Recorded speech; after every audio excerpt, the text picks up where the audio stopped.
This episode is brought to you by Naked Fig Soap. Shop over a dozen handcrafted artisan soaps locally sourced and made in Arizona using the finest non-toxic intentional ingredients. Naked Fig Soap also offers facial care products along with accessories like soap dishes, soap saver bags, and more. Visit their website at nakedfigsoap.com and use code DRUMMINGUP, all one word, for 20% off online orders. And that is the best place to find her now. Yes. She doesn't really have a storefront so much as she has As of right now. Yeah, as of right now, Yes. she has her products in certain locations, Yes. which again is the best place to find her is at her nakedfigsoap.com website. Yes. Or her socials. Instagram is a great spot to find her. Ask her any questions where she's going to be at like a farmer's market. Yes. You can find all that out. Or But coming up, she's Yeah. moving to bigger and better opportunities. Yes, absolutely. And we're very happy to hear that because, Yes. we just want to make She's one sure of our she's doing favorite, okay. favorite companies. Oh, yeah. Whenever we're getting low, we always place our order. Yes. And again, use that code drumming up, Yes. all one word, to get that 20% off discount. For sure. nakedfigsoap.com. It'll be in the show notes. We'll have her website. And then the best thing to do is from the website, go find her socials, follow her. That helps her. And by you doing that, it helps us because we know you're listening. We know you're buying her great products. She also offers tattoo care and everything too. Yes, so she does. just a ton of stuff that she does. It's all locally made and everything. So what was that website again? That is nakedfigsoap.com. Using code drumming Drumming up, Up. all one word, for 20% off at checkout. Hi there, this is Julian of Gorod, and you are listening to Drumming Up Conversation. Hell yeah. Drumming up conversation. Drumming up, yeah. Drumming up, drumming up conversation. Drumming up, drumming up, drumming up conversation. Drumming up, drumming up, drumming up conversation. Drumming up, drumming up, drumming up conversation. Yeah! Cool. All right. So today we are joined by Casey Grillo. He's from Kamelot and Queensryche mostly. How are you doing today? I'm doing great, guys. How about you? Awesome. Doing awesome. So thank you for joining us. We Yes, appreciate thank this. you. This is incredible. So we're really looking Yeah. forward to this. So we'll start off with, what age did you start playing? I started playing probably when I was, I would say about 8, 9 years old. I my brother was a drummer, Okay. so and my sister played drums too, so she had a drum set. So there was always drums around the house. It might even been a little bit younger than that, but just tootling around with it. But then I got real serious in high school or middle school actually, and so that's pretty much where I got my start. Okay. And are you self-taught? Did you take lessons? In school, we did marching band, and Yeah. I actually played drum set in high school, which was the band director, Chris Bordelon, which he just passed away a few months ago. He saw that I could play drums, like the drum set, because they had a drum set, but they never really used it in band because it was always like, you got your snare drum, bass drum. This guy plays cymbals and that's it, Tenors And all. yeah, and we had we were lucky if we had somebody playing on any kind of other, like if there were like quad toms or anything like that. We were Gotcha. like, we had like 3 or 4 people in the drum section, so Oh, it was wow. a very small band. But so I already had a drum set at home, and I already played. So like we were doing this high school football game, and he merged the middle school, actually merged the grade school, middle school, and the high school bands together. Wow. And I was in middle school, and it was like for this halftime show. And I was in middle school, and I got to play the drum set, and it was a drum solo, That's cool. like 16 bars of whatever I wanted to do, and man, all the high school kids were really mad at me because they were already playing drum set, and they were like, "Why is this middle school, little kid doing this, and it should be me or whatever. So, Yeah. but he really believed in me, and that's kind of gave me a little push in the right direction of wanting to play drums for a That's really living. cool. Yeah. Yeah, that's really So, cool. but yeah, so I learned how to, I learned how to. I wouldn't say I was taught at that point, because he would just kind of went, here's how you do a buzz roll. Here's how you Yeah. do, here's some paradiddles, or here's some whatever, or here's how to read music. It was a school, but learning that type of stuff. But uh, I never really sat down and uh, had someone go, okay, let's learn Afro-Cuban stuff. Like, let's learn, um, something, Yeah. bizarre, like Yeah. Mozambique or something like that. Salsa and stuff like that. Yeah, yeah. Now Yeah. I learned that Hmm. uh, because I started teaching. I taught at a place called Mars Music, which was around quite a few years ago. I had about 35 students Oh, per week. This was like probably 25 years ago or so. And I was like, all right, what am I going to teach these kids? And I was like, yeah. oh, here's a cool, samba, Latin stuff, because some of the kids progressed really quick and Mhm. even got better than I'm like, going, man, okay, I don't know what to teach anymore. Go ahead, go, see you, Yeah, bye. But exactly. yeah, but yeah, so that's the way I got trained. Was I pretty much, self-taught, but Okay. I did go to school. I did 10 years of high school, or school. Yeah. I dropped out when I was a junior or a sophomore, and basically that was it. Went out on start touring. So Nice. That's yeah, awesome. Yeah, that's the same path I had too. I didn't really take formal lessons. I just learned in high school and middle school and stuff. So yeah, yeah. yeah, And I've had to teach some people too, and it's kind of weird learning how to teach someone when you haven't really been taught. So that's kind of right. my thing too. It's like I don't really know Yeah, where to go from here because I just kind of did it. So I I stole everything my old band director would have done, which yeah. the way he taught was, you know, Yeah. um, he was a great teacher, and Yeah. so and I had a couple other teachers too in life, just people I played with Yeah. in bands, growing up. Very cool. And Hmm. did you play songs when you were learning, like just like Did you of play bands and two stuff like songs? yeah. Yeah, sure. I mean, well, I started. There was a band that I can't remember the name of the band. It was Dragon something. I can't remember what we called ourselves back then. It was just me and this guitar player. So we kind of would play like some old CCR stuff, or Okay. something like that. Um, but yeah, we'd do songs like that, and I was probably 12, 13 years old, and my brother, he had a band going, and I would come, to his jam sessions, and I would sit in on his drum kit, and that's kind of, something like that. Yeah. It wasn't much learning at the time, like music anyway. I just Mhm. listened to a ton of music, Yeah. you know. Yeah. But what did you listen to as far as like influences Man, and stuff? back then, well, one of the first bands my mom got me into, she snuck me into a show. Mhm. We were living in Oklahoma, and we went to Texas to see Pantera. And Oh, yeah, and that's my unicorn.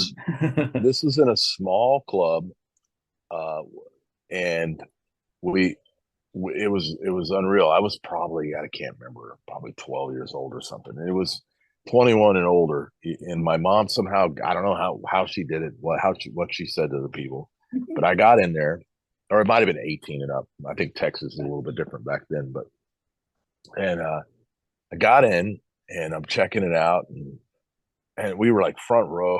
It was amazing. That's kind of what hooked me into playing. Like, it was amazing. So, but What year would it have been?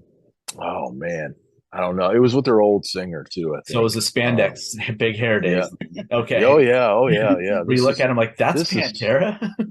this is probably. I mean, So I'm not going to give you my age at this point, because it's wrong on Wikipedia. But I'm much younger than, no. Anyway, but yeah. So man, it had to have been. I would say I don't know, mid '80s maybe, Okay. or early '80s. Yeah, Wow. yeah, it was That's really way cool. back. Yeah, and I had a few. I wish I still had those old records. They're way not even released stuff. I don't Oh, I think know. anymore. Yeah. They're hard to And find. yeah, and I had a bunch of the old stuff. Hmm. Um, but yeah, so I saw that. I didn't know any of their music at the time, so it was kind of a, you Yeah. know, well, I don't even know why my mom, she was a metalhead, Oh, so cool. she, yeah, she loved metal, That's awesome. and yeah, she was a big fan of Camelot. She's a big fan of Queensryche. This is, I've only been in Queensryche for a few years, um, so she never saw me with them, but she would have totally loved it. Yeah, That's Awesome. awesome. That's awesome. yeah. That's Really really cool cool. having a parent that's like that and, That's and so get you into that supportive. stuff. Yeah. Oh yeah. Yeah, that's really I mean, cool. she would buy, like, if I needed something, like, you know, I had one story was like I had a drum set we lived in a trailer, we didn't have much money, and I had a little drum set my brother had bought me, and I'd be playing it during the day, and you'd know it. It'd be a knock at the door, be like, police. Like, Oh yeah. somebody called me in. Like, so I'm like, oh man, every day it would be somebody would call in saying, making some racket or whatever, Mm. and the police were always nice about it, but I was like, man, what am I gonna do? How can I play? I can't even play, and it scared me. I couldn't play, so I wouldn't even play anymore. That kind of thing. And then we moved to a different place that I could play at.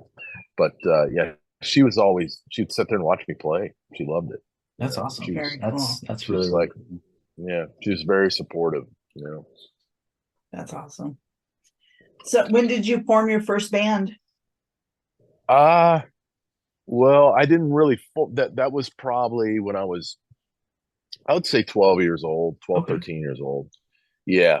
Um, that was me, and I cannot remember the guy's name. He was an older guy, and I say he was it felt like he was probably in his 30s, but he's probably only 20 years old. You know what I mean? Because when you're a kid, you don't really Yeah, know age. Yeah. Everybody's way older than you. So, for sure. but yeah, I had a guitar and he played guitar, so he used my guitar and my amp and stuff, and we just, we jam, and that would be about it.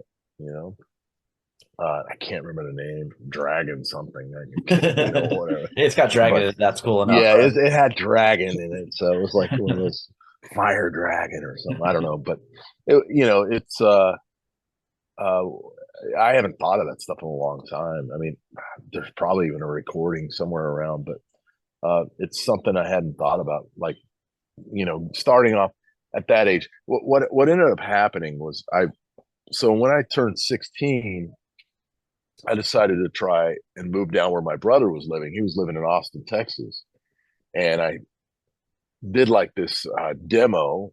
I had like a demo on a cassette tape, and I had a little Fostex recorder, which was like a 4-track recorder, and you could do some stuff. And I did some overdubbing on it, like talking, telling about myself or whatever. Which I had a really small, like, my life at that point. I hadn't done anything. I played in a school band, whatever. So my bio wasn't very very long, but so so I did this little demo, and I did a photo shoot with a friend of mine from high school, and we printed out some stuff, had it in an envelope, and I went to all these music stores and drum shops in Austin, Texas, and I put them up with my. I didn't even have a phone number. My brother didn't have a phone at his apartment. I mean, this is way early on, and I just had an address, and I'm sitting there watching Chips, 16 years Nice. old, watching Chips on show, on TV, and I'm sitting there watching it, and all of a sudden I hear this knock on the door. I'm like, oh, I don't know who this is, and my brother's at work, and I'm literally living in his living room, this little, Yeah. he's a 1-bedroom apartment, and this guy knocks on the door. I open the door up. He looks like a rock star. I'm like, he goes, and he's holding the package that I had at the drum shop. He goes, "Is this your?" I go, "Yeah." He goes, "You don't have a phone?" I go, "No, my brother didn't have a phone." He goes, "Man, took me some time to find you, but I found you. He goes, do you want to audition? I go, sure. Yeah, that sounds good. He goes, well, can you meet me at this place? I go, well, I don't have a car. He goes, well, do you have a drum set at least? And I had a drum set. I had it with my brother, and he's like, well, I'll pick you up tomorrow or whatever day it was, and I'll pick you up and we'll take you to this, we'll audition you. I'm like, all right. And I didn't know this guy, and Mhm. I grew up in the South, and I was a hunter and all this stuff, and I'm like, well, I need a weapon if I'm going with this guy, because I was a little bit scared, like because I'm like thinking, I don't know him, and this is Texas. This is kind of a weird world, whatever. So I went out and bought a pocket knife, like it was like silly because the guy, his name's Greg Demore. He's like one of the guys that taught me everything growing up. You know, him and his wife, her name was Deborah Dijon. She had a top 40. She was in top 40 music, and she had like number 13 on the Billboard charts, Grammy nomination. That had already happened, So he told me, this is what you're going to be playing. Gave me some cassettes. I don't even think CDs weren't even, maybe they were around just barely, but it gave me some stuff to listen to. So I went to their house, and I didn't have to use my pocket knife, which was good. But I went to their house. They lived on a Lake Travis, and it was beautiful. Like I sat there and I auditioned, and they're like, okay, well, we're starting tour like in 2 weeks or something, whatever it was. It wasn't even a tour. They played a place called Chelsea Street Pub, which was this like it was a little pub in malls, right? Okay. So it wasn't much, but it paid me like a couple $100 a week. Nice. And back then, that was a lot of money to a 16-year-old kid, Yeah. like, Yeah. I mean, my rent was probably $150, 200 bucks a month. So I was like, yeah, okay, I did this. And my mom signed off. She had to basically give them custody of me, so I could travel with them, because Yeah. we did Texas, we did Louisiana, we did Arizona. I think there was some places in Arizona or something, Nice. or so we're different parts of the states. But yeah, and that was how I kind of really got my start playing music and learning all the ins and outs. But it was a different style of music. It was all pop music, and yeah, it was one of those fun times in life where you're learning how to do things and you're doing everything wrong, but you still learn. That's how you do it. Sure, for sure. And Mhm. so when we first heard of you, we heard with Camelot and all that. So how did that Yep. come about? Joining Camelot and everything. So I was playing in a top 40 band, Okay. and I live in Tampa, and I was here in Tampa, and I was playing at a place where I had met my wife now, and this was probably, I want to say 1998, probably. I'd have to look, 97 or 90. I got married in 97, so it was probably 98 when I started doing the Camelot stuff. Okay. I was gigging at this, I mean, we're doing like Madonna and Miami Sound Machine and all this top 40 stuff. And this guy, his name is Glenn Berry, which was the bass player at the time. Okay. And he was out there, at the club, like doing what everybody else does, like out partying, whatever. And he comes up to me after, he goes, hey, have you ever played metal music? I go, I'm a fan, and at that point I really hadn't played anything, metal wise. And he's like, would you be interested in recording with us? And this was Camelot. They had made 2 CDs at that point. Yeah. Eternity, and I think the other one was just Camelot. I can't remember what the first one was. Yeah, I think so. Yep. And that was with Richard Warner playing drums and a different singer and everything. And so he's like, hey, would you want to, meet with us and, check it out and see if you want something you want to do? So I did. I went and met Thomas Youngblood at his place, and he at that time he had lived like 10 minutes from where I live now. That's why where I live now is because where he lives, you know, where I lived, because I love this area of the town. So, but so yeah, I went out there and met with them and heard some music, new music they were doing, and I'm like, yeah, I'll try it. And I was the only one getting paid in the band at that point because I was a hired studio guy. You know, I wasn't even in the band. I was just hired to do to do the record, and we recorded at Morrisound.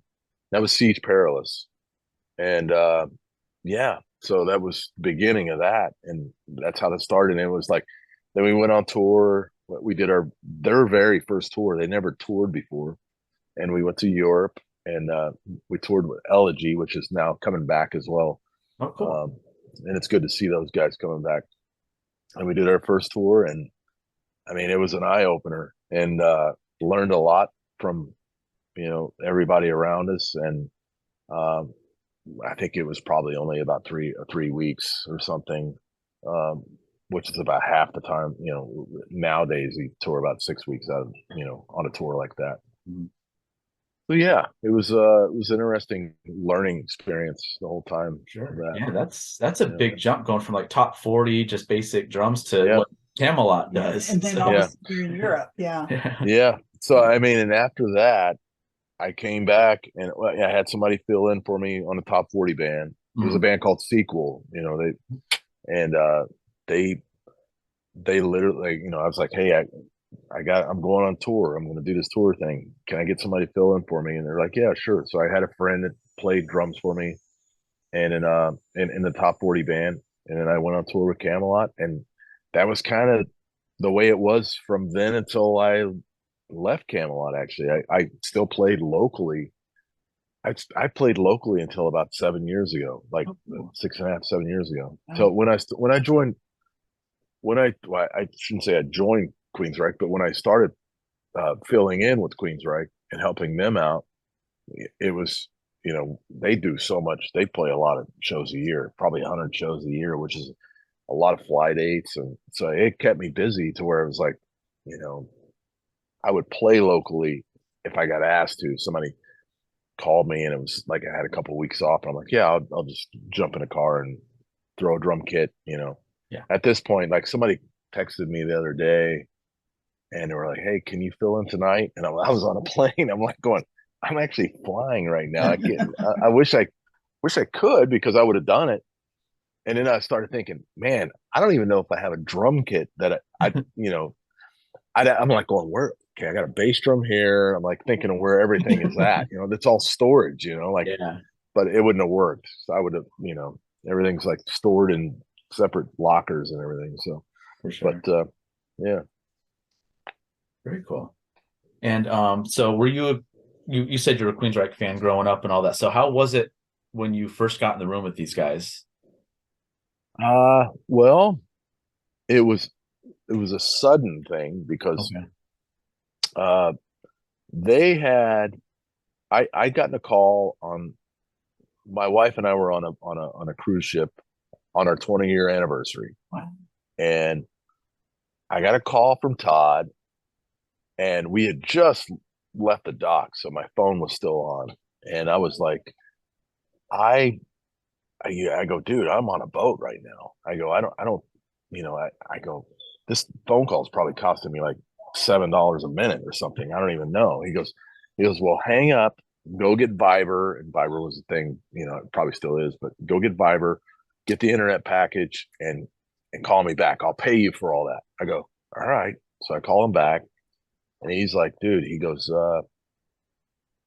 you know, we need you to play. And I told Todd, I said, Todd and I were friends, Okay. you know, for a lot of years, for a lot of years. And I've known Eddie and Whip and Stoney for a ton of years, because I was a big fan growing up, you know. Yeah. And, you know, just going to shows and meet and greets, whatever. And I hung out with Eddie and them at NAMM and, you know, at the music shows in California and stuff. But Todd's like, hey, you know, Scott can't make the next couple of gigs. Do you want to do it? I'm like, man, it's a lot of work to do 2 gigs. and my wife's like kicking me under the counter, like, you know, while she's hearing this conversation. She know, because her and I fell in love together listening to the Empire. That's how when we first met, that's what we listened to. So she's like, "You're doing this gig." I'm like, well, I only had 8 days to learn the show before I flew out to go do the show with them, and had one rehearsal with them, with the guys, without Todd, by the way.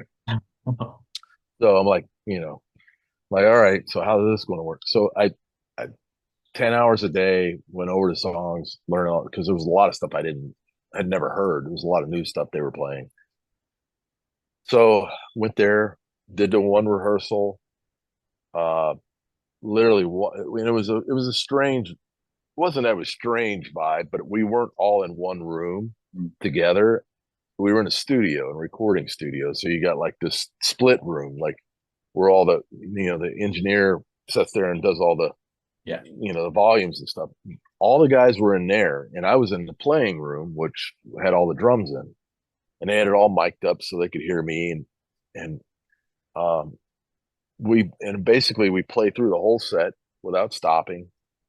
And I come into the engineering room, and the guy that, you know, Whip's putting his guitar away and Eddie's putting his bass away, and I go, so we take a small break or something. And they're like, "No, we're good, dude. If you're good, we're good." I mean, they're like, "We'll stay in if you want to stay longer, but I think that's pretty much it."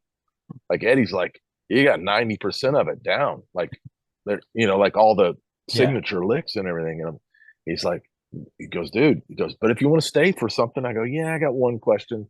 And Eddie and I stayed there for, you know, another 30 minutes or something. So literally like 2 hours and we were done. I'm like going, wow, okay. I guess I did okay, you know. So, and that was that. And then almost 7 years later, you know, I'm still filling in, you know. Yeah. So Well, how was it with having, because Todd played drums for what, 20 something years, right? Before he yeah, Todd's an amazing drummer. Yeah. So how was absolutely. it playing drums with knowing that when you're Knowing that your singer's a drummer. Well, Is it easy or Todd and I had it. difficult? Yeah, no, it's easy because Todd and I, you know, Todd's like my best friend. So, Cool. and he was a really great friend before all this. I knew him as a drummer, not a singer. I mean, the first time he came up and he goes, "Hey, check this out," and I'm checking out the music, and I'm like going, it was like Crimson Glory stuff, and I'm like, Okay. "Yeah, man, the drums are." He goes, "No, it's not." He goes, "I'm singing." I'm like, "What?" I go, "What are you talking about? You don't sing." He goes, "Yeah, I sing." Like, I had no idea. I'm like, going, "Okay, you're a drummer." Like, that's how I knew him around town, you know, Yeah. like locally. That's Well, playing he's a drums. comedian too, apparently. So Oh yeah, it keeps me laughing all the time for because I sure. heard on the cruise where Eddie Trunk hosted, Yeah, where he was doing comedy, and everyone said he it, was it's amazing at it. Like, what it can't was he do? amazing. Yeah, he's amazing at it. He really is. I mean, he makes. We have a lot of fun in this band. Like between him and Eddie, um, we have so people don't see that side. We don't really show it, but it's so like behind the scenes of what goes on is kind of like ridiculous. It's almost it's so funny. You know, Eddie and I we're like two old men like fighting over a candy bar, you know, or something. Whatever. But it's funny. It's all in fun. Which is they're both hilarious actually. Him and Eddie together are you know, a stand up in its own. You know, it's like Laurel and Hardy or something. But Very cool. yeah, and Todd's just that way. He's just generally funny. You know, he's super funny. I love him, and Eddie's the same way. And Michael's he can be super funny too because it's out of the because Michael's more of a quieter guy, and it'll be from like the South. You don't even see it coming. It's like it's a hurricane of funniness. You know, when he makes something funny, it's funny. And same thing with Stoney. You know, he's a riot as well. But yeah, That's awesome. So, That's yeah. really cool. So, I mean, I grew up a big Scott Rockenfield fan, and I loved the way he played. How was it kind of learning his parts and playing? And also, do you put your own feel to what he was doing also? Well, yeah. I mean, obviously we Scott and I grew up in two totally different worlds of Mhm. music, because I played the top 40 and the Latin and whatever, all that kind of stuff. And I did metal, but and more double bass style metal. Yeah. I I try to learn, and it's hard to do it because some of the stuff, when you hear it, it's hard to hear the little nuances that are going on unless I get like sometimes Whip Michael Mhm. Wilton will have a recording and he can separate. Here's just the drums on that song. Oh, cool. So then I can kind of go, okay, now I can hear what's going on, because you really can't, even though it's so minor of a little hit, it's still part of that whole feel, and Well, like Another Rainy Night, he has those little hi-hat things he does when he's on the ride, yeah. like that. It's like, what the hell is he doing right How's he now? doing? Yeah, how's he doing it? Now, if you heard it isolated, Uh-huh. you could figure it out. But Okay. so I've been fortunate enough to have got some of the music like just the drums, like so I've been able to like go, okay, I can feel like we did Deliverance on the last tour. Okay. I had all those drums isolated. They were from the original recording. So it's like, wow. But because I listened to it before and I went, I think this is, and I learned it. And then Michael goes, hey, I found the tracks and here they, and I go, well, I'm wrong, dude. It's totally wrong. It sounds like what I learned was like what it sounds like on the record. Yeah. But, it's some of that stuff's buried, like it's not, but man, when I went, okay, this is it. Like Yeah. I figured it out, like the little parts here and there. Even with what I've done with when Todd he recorded a record and like I even went to learn what he was doing and I played a part and I just played it differently than him. Like it was the same sound, but Yeah. it was like I was doing double strokes instead of he was doing singles, right? Okay. And when he came over to show me some of the parts and I videoed him, I go, oh, I'm totally playing this part wrong, even though it sounds right. Yeah. But it's not what you played. It's not what he played. So it'd be great to have a video camera on Scott, like just through the whole show and go, okay, this is what, not cutting away. This is what you do. You can sit there and watch it. And that's, man, it's really hard to pull parts. And I found an app that actually works pretty well. It actually separates parts. I think it's called Moises or something like Moises, something like that. And it'll take away the vocals. It takes away the guitars. It separates everything, like 5 different instruments or different sounds, and you can hear just the drums. Oh, cool. And so I've kind of started using that a little bit more to try to figure out what's actually playing on. So what's happening, in the song. God, it's so hard with the older stuff. That's really like going, yeah, I can't tell. You can't tell. And you kind of go, all right, this is what I'm going to play. And I adapt it to my own play. There might be a few things that I go, all right, that feel I'm going to have to do a little differently because it's just a little different than that's not the sticking. I'm more of I do more rudiments than I think, he had done. So I do more double strokes or like, or something like this. But, so then I have to adapt it but try to make it sound like what's happening. Yeah. Very cool. So, awesome. And have you done session work with other people and all that? oh yeah. Yeah. Cool. Yeah. I've done numbers of, tons of stuff with a bunch of some pop stuff. And I had a buddy of mine who, he, played with Shaka Khan and, played with he actually played on Off the Wall. He played on Rock with You with Michael Jackson. He's a bass player that played on that song.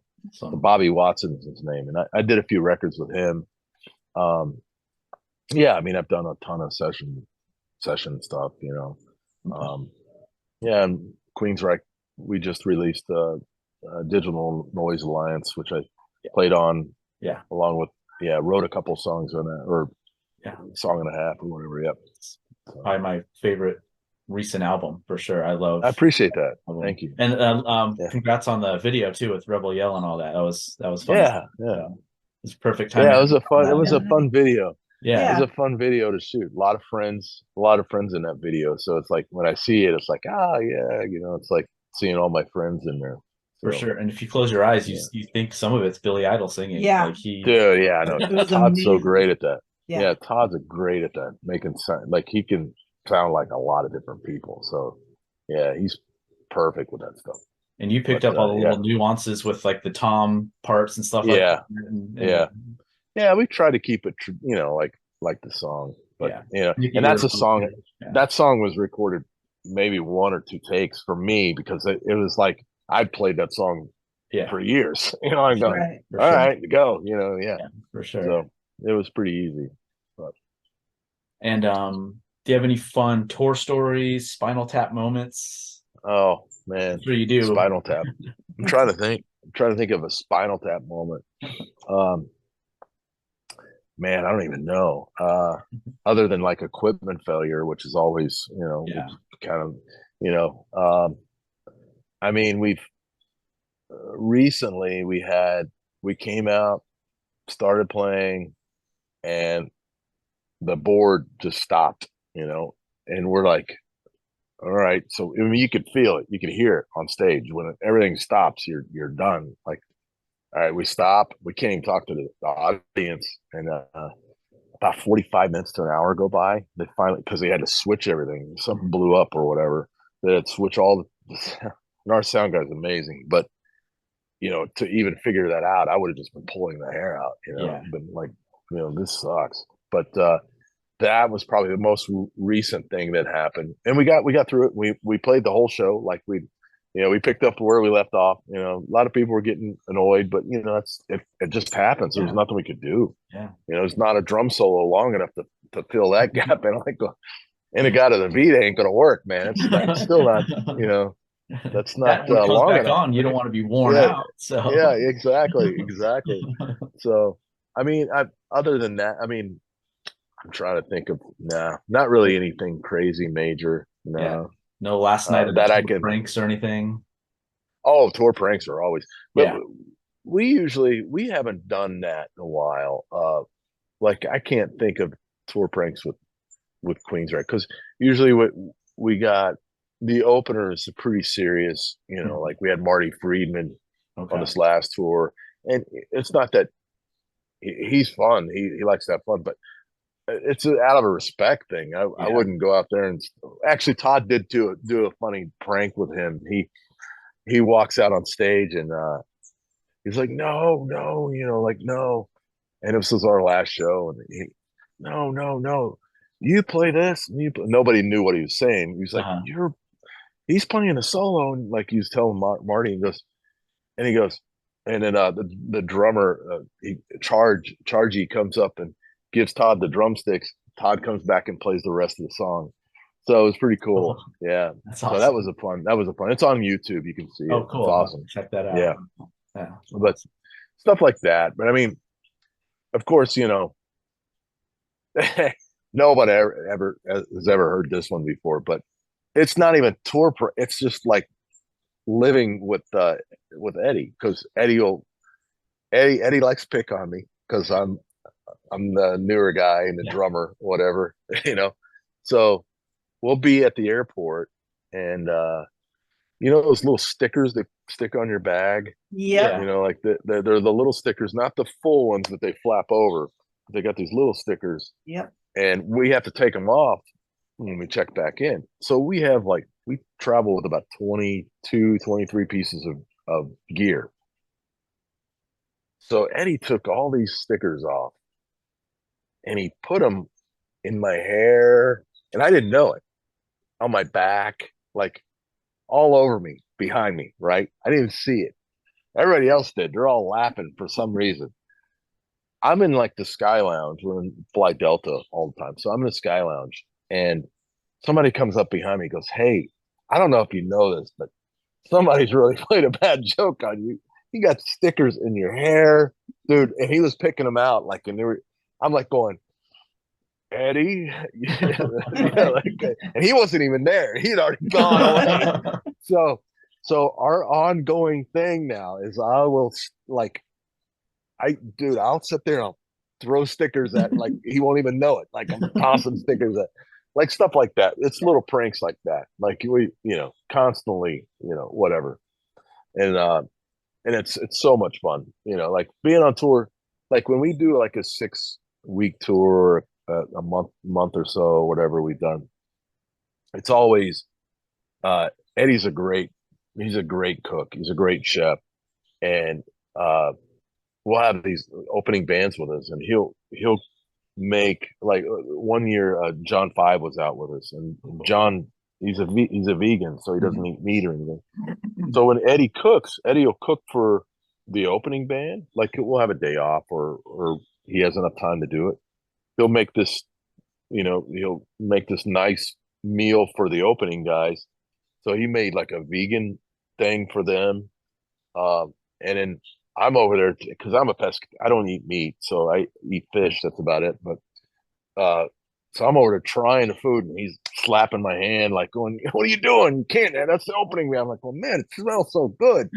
So he's doing that, and dude, these guys, a lot of these opening bands are like really floored by how this band, how Queensryche treats their opening bands, because he tries to respect. It's like, if we have 3 rooms and the opening band, they have a place set up outside with a little tent or something, they'll be like, "No, they can have 1 or 2 of our rooms. We don't need all that room," like, for backstage stuff. It's like, so there's a big amount of appreciate, or like, these guys really respect the people they work with, Yeah. opening or whatever, they're just great guys to work with. But Eddie's always fun with the little pranks and a little jokes, with that stuff. But as a person, he's just so great. Was my favorite bass player growing up, and still is my favorite bass player to this day. That's awesome. Very cool. Yeah. So I saw it on Etsy that you have a store and you do art. And Yes. so it looked like you paint on canvas and on drum heads. Is that correct? Yep, I have. Well, I haven't done anything in a while, but because we've just been so busy, we fly out every weekend now. But I have a Etsy thing. I actually have done a couple of drums, like the snare drum, like a snare drum, painted a drum like that. I'm probably going to do a couple more and put those up there. I've done them as gifts at this point, but I've done drum heads, and I've done canvas, and I have a nice big one right now. I'm trying to I'm going to finish and then put up there for sale. Very cool. It took a long time. It's like got rusted nails and all kinds of funky stuff. It's a multimedia type of painting, but yeah, it's just something fun. I saw Rick Allen doing some stuff, and I was like, man, this is really, really neat stuff to do. And I was like, I really loved his work, his artwork. And I have a friend that lives across the street that's an art teacher. And I said, hey, can you give me some pointers? And he showed me some stuff, and then YouTube or whatever. And I started learning how to do stuff. And I just went and had fun with it. Like, a lot of it was when we were in COVID, and I would just paint. It was something fun to do, and I really enjoy it. And there's some friends that want them, and I'll give them away or whatever. And then I start selling a couple of things here and there. But yeah, it's a blast. I really enjoy it. Oh, yeah, awesome. Yeah. And is that I'm not saying I'm great at it. I'm just having fun. Beautiful. So. Yeah. I draw really great stickmen. I mean, like, that's That's awesome. What do you like to do outside of music? Is it that, or is there other stuff you like to do, like when you're not touring or playing things stuff? that I mean, outside of music, like, I when I get home, it's just being with family or whatever. And as far as like I'm playing, I own a few guitars, so I'll play, my wife's learning guitar now, so it's really cool to sit next to her and watch her learn chords and stuff. Um, I I started writing some stuff. I have a children's book that I'm doing right now. It's getting illustrated for the second time because I wasn't happy with the first time. So I hired a different illustrator to do it. So hopefully in a few months that'll be done. Is it music And themed? no, No? no, it's about a couple of animals that I have, and one of them that I don't have anymore, but it's a kitty cat Okay. type thing. Cool. Yeah, it's Cleopatra and the Super Cat Mountain is the name of it. So Very cool. we had this cat a few years ago that she was a super cat. That's what we called her because she was so smart and whatever. But and I kind of wrote it about that. They find this crystal. Her and her son named Tavali, which I still have Tavali.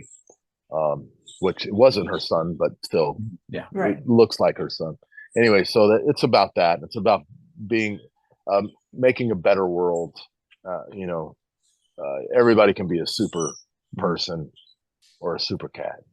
So, Awesome. but that's so it's one of those little thing like that. So that it's one of the, I would try to give back to some kids, and I grew up in a very we were pretty poor. My life wasn't easy growing up. I was homeless at a time in my life, and so anything I can do to try to help somebody's thought process on when they're growing up would be nice. very cool. So, Yeah, Awesome. yeah, we're all about that too, the mental health aspect of everything. Yeah. and all that. So yeah, yeah, I try to help out as many people as I can. If they have an issue with something, it's always better to be a friend and have a friend somewhere and yeah, get And- through things. yeah. Even if you help one person, it's still helping one person. Right. So that's right. Let's look at it too. So Yeah. so we'll do some rapid fire and we'll start closing stuff out if you're ready for it. All right. Yeah. All right. Sure. Favorite rudiment? Paradiddles. I was gonna guess that. Yep. Click or no click? I like click. Do you? Yeah. Okay. All right. Yeah. Double pedal or double kick? Double pedal. Okay. Nylon or wood tip? Wood. Okay. Odd time or 4/4? I like odd time and then go back to 4/4. Yeah. Make yeah, it weird. for sure. Yeah. For sure. Yeah. Big drum kit or small drum kit? I like small drum kits. Okay. I have to play a big drum kit because there's so many sounds you need. Mhm. Yeah. But give me, a 4-piece kit. I'm rocking it. I love it. Very cool. Yeah. And recording or playing live? I like recording. Yeah. I'm an engineer too, so Yeah, it's like that kind of the whole thing, way mics are placed and the way the whole sound is. That's where I love to be. Yeah. I get that. I've recently gotten, because I have a home studio now that I built, and I was like, there's so much that goes into it, and it's actually kind of fun once you figure out how to do stuff. And it's a nice challenge. And It's more than playing live, and it's not about like, I like to play anyway, and I do love playing live. Mhm. But there's so many things. There's so many darts that could get thrown at you while you're playing live. There's so much involved, and it's not just about me. It's the whole team that I'm with. Yeah. Something goes wrong with them, and it'll trickle down. It blows the other end out of it. You got to. So live is a different. When you get a great show happening and you walk off stage, there's nothing better than that feeling. No. You can't even get that from recording, but because you're going to always, you just try to make the best recording. But when that was like a great, perfect show, Mhm. that's a 50-50 for me. Yeah. But I do love recording. I love that element, being in a studio and Because you're creating at that point. And that's just as fun as a high of a great show. So absolutely, when you get a good song, you're like, wow, this is gonna be awesome. It's almost the same high as playing a great show. So I agree. Yeah. Absolutely. Very cool. And is there any endorsers that you wanted to mention? Well, I've been a endorser with Zildjian for many years, and Vic Firth for a long time, like 15, 20 years now. DW drums, um, Evans drumheads, and I have my own drumhead company, which Drumstatic, drumstatic.com, which so I make logo heads. Oh, cool. Yeah, yeah, I make heads for. I mean, I've made heads for Lady Gaga. I've made drum heads for Pink, which recently I just did. Korn, Kiss. I've done 5 Super Bowls, I believe, something like that. So Really? yeah, and we're actually getting ready to expand. Nobody knows this yet, so this is all new, but we're actually getting ready to expand to Europe. So Nice. yeah, so we're opening up an office over there, and I mean, it's just been I started this company about 10 years ago, and it was one of those things. I made it for myself, Mhm. and I had friends that were like, "Hey, why don't you make me a drum head?" And I'm like, "Okay." And I started making drum heads, and my first artist was Ray Luzier from Korn, Okay. and Yeah. Ray's been the most amazing person that I've ever dealt with as far as an artist. And I have several like really great artists that are under my belt that are just they push my company. I'll see it when they post something on their Instagram or whatever. Here comes 15 orders. I'm like, oh man, if it's a bad time, I'm like, oh, you got to pull this off because I Right. can't do Yeah. it. Yeah.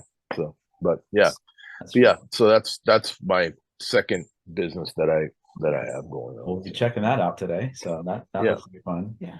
I do Yeah. have one additional question for you, Mhm. because this is always an ongoing discussion between us. How many snares do you have? Oh, how many snares does my wife know that I have? Let me think about this. you know, I have a. I have to think. I can't even tell you. See? I have a lot of old stuff that is in a storage. Uh, that's not, and it needs to be kind of tweaked a little bit and fixed a little bit. Man, I don't even know. I can't even tell you. I could tell you how many guitars I have, but I can't tell you how many snares. I mean, or drum kits probably at this point because there's a ton. It's like I really don't get rid of anything. So I mean, Queensryche has a couple of storage units here, which a lot of kits were in there that I tour with, and then I have my own storage unit that have a bunch of stuff in there. I don't know, 20. Oh, boy. See? That's like See? a low Yeah. estimate. And I mean, some of them are like, yeah, I mean, I come across stuff all the time. I go, wow, I forgot that I even had that drum. But I have a couple that are really special to me. The very first one I ever made any money with, like playing drums and Right. doing a gig. I found it in a ditch. It's kind of like me. I was like found in a ditch, and I still own it, and that's where my ashes will go in one day. And Nice. it's a 1938, Wow. something like that, Ludwig WFL. So, and it's been redone by a good friend of mine, and Gary Wakowiak. He's like a drum guy too, but he did this big case, and it looks like a big urn. So I said, that's what I'm going to be put in. So that's the first drummer I ever made money at. So That's really cool. So does it have the yeah. little strings around the edge and stuff too then? Is it one of those lugs? No, it's not that. It's not that old. No, Okay, it's okay. it's actually got lugs. Yeah, it's Okay, got I'm lugs trying to on it. picture it. Yeah, Oh, yeah. Because I yeah. have 64 Ludwig and I Yeah. love that thing. It's the first one It's I like started yeah, making money on. So yeah. yeah. It's what Buddy Rich did a ad with WFL, and it's Okay. kind of that snare. Yeah, Very I cool. haven't played. It just sits in that case. I haven't played it in years, but yeah, but it's refinished and it looks amazing. But I mean, it looks better than when I found it. I found it in the ditch and it was rot. It's been fixed. Cool. So I've got 3 snares and she's like, what do you need another snare Yeah, for? because he's always like, I need this one. I need this one. I'm how, like, how many do you have? 3? 3. He needs at least 10 more. Come on. Okay. Thank you. There's so many sounds you can go I like, know. like there's so many. Yeah, I do I want have to an get old. a piccolo. Yeah, I have an old Brady, which is like Oh, nice. it, and it was one of those things I found on the road, and it was like $200. Now it's worth, I don't even know what Yeah. but it's a piccolo, and I haven't used it in a long time. And but yeah, I have so many snare drums. Yeah, yeah, but yeah, and it they're all so different. Yeah. Yeah. Everything For is sure. so different, and I know, and also like when we do these fly dates, I play on a different drum set every time because it's all rental, it's all backline stuff. So I bring my own snare head. I use like a hybrid. It's like a Kevlar head Okay. from Evans. So I bring that because it's a sound that I like, and it really sounds like a Queen. It sounds like the Queensryche sound. It's like Yeah. got that Yeah. Yeah. snare.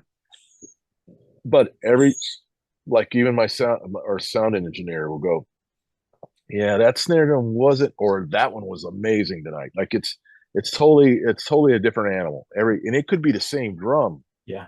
like, but something about you know just about the drum is different. So snares are like, yeah. I mean, I've got a few that I use recording with, and I actually own a Tommy Lee, what was Tommy Lee's snare drum.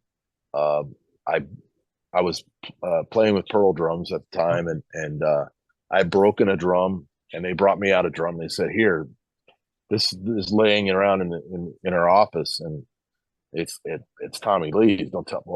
Don't anybody tell them that I have it." But anyway, so so I still have it, but it's an amazing drum. Like going, yeah, it's really cool.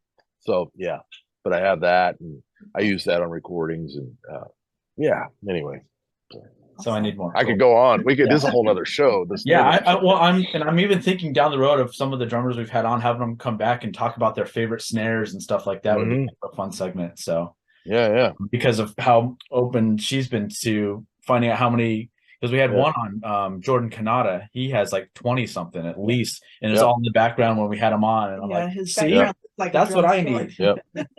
So No, I just have my swimming pool. I'm not allowed. I'm not allowed to put any drums in the house. That's all. They're all in the studio. So, but yeah, yeah, I got a ton of lockup that I should just dig out to see what I have anymore. I've forgotten what I've got, but yeah, I've given a bunch away. To I friends can or give you my whatever. address if you ever do. Yeah, absolutely. We'll just do it like when you posted your ad. We'll just put the address on there. And Yeah. so, where can our listeners find you and your music? Well, everywhere anything streamed at. Okay. I just did a project. It was Infinity's Ashes, Yep. which was a thing with Angel Vivaldi. We released a video and one song, and we're hoping to do more. Just looking for the right record deal at the moment, so just trying to do that. But Queensryche, obviously, you can Google that, and it's always there. So, but all the videos that we got coming out, this I don't even know how many. It's like my snare drums. I don't even know how many videos we did for this last record, but we try to release as many videos as we could. So, Awesome. yeah. So but yeah, anything anywhere anybody's got streaming, Okay. which And I'll you're- make that whole half a third of a penny or whatever it is. I don't even know. Right. It's not Sure, much. Yeah. I know. It's pretty It's bad. changed a lot. So that's even It's one that nutty. could have people come on and talk about as the music industry now, as far as it used to. You just drag people down. Don't do that. Yeah, that's But, true. That yeah. could be a mental health episode in itself. So yeah. Yeah. And you're on Instagram. Are you anywhere else? Yeah. Instagram, Facebook. I think I have a TikTok thing. I don't know. Somebody has that. But Yeah, we're looking to Yeah. do it soon, but I just don't know about it. It's yeah. Well, I mean, they keep saying they're going to take it away, and then, Oh yeah. Okay. yeah. But All right. but the TikTok thing, I don't know. It's cool, but I just don't get a lot of time on there. So For sure. Awesome. Well, thank Yeah. you so much again Thank for you joining very us. much. appreciate it. This was a ton of fun. Thank you guys. Appreciate it. Drumming up conversation.